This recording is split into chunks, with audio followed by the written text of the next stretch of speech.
Pecos Bill ends a drought. Tall tale. According to the tales that Texas cowboys used to tell, Pecos Bill was raised along the Pecos River by coyotes. That upbringing might have been a bit unusual, but it gave Bill superhuman powers. Just about everything Pecos Bill did was a spectacle. He had a lariat as long as Texas, so he could rope a herd of cattle with just one throw. To keep those cattle safe, he decided to use New Mexico as his pasture. Fencing in that pasture would have complicated anyone else's life, but not Bill's. He just persuaded the prairie dogs to dig the post holes for him. These stunts that Bill performed had universal appeal. Even the sun showed its curiosity, straining closer and closer to get a better look at whatever Bill was up to. That's what caused the Great Texas Drought. Never had the state been so dry before. The sun didn't mean any harm, but it got so close that it scorched the land.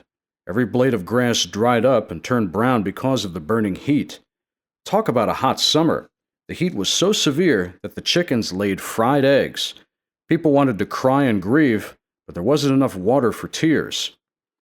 Pecos Bill felt the discomfort too.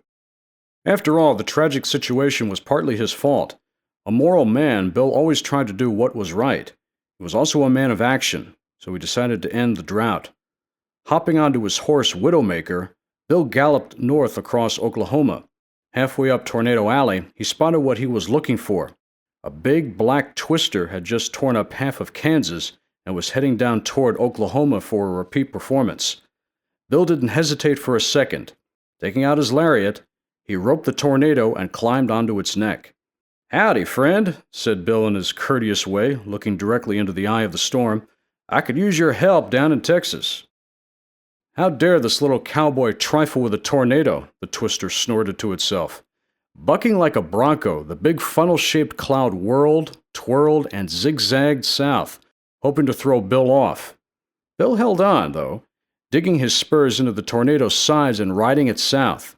Past Galveston and out into the Gulf of Mexico, the twister spun, quickly filling with water. That's just what Bill was planning. Full of water, the tornado slowed down a bit, allowing Bill to steer it west over Texas. There, with a few well-placed kicks, Bill turned the twister into a giant watering can. Once the tornado had dropped all its water, it turned nasty again. So Bill rode it back to the Gulf for more. In all, Bill made 6 trips, bringing enough water to end the drought and eliminate the hardship he had caused. Actually, only 5 trips would have been necessary. When Texans saw Bill coming back with his 6th load, they waved their hats and shouted, "No!" Any more water and they'd have a flood. In the end, Bill rode the twister over to Arizona and dumped all the water in one great swoosh, a washout that created the Grand Canyon.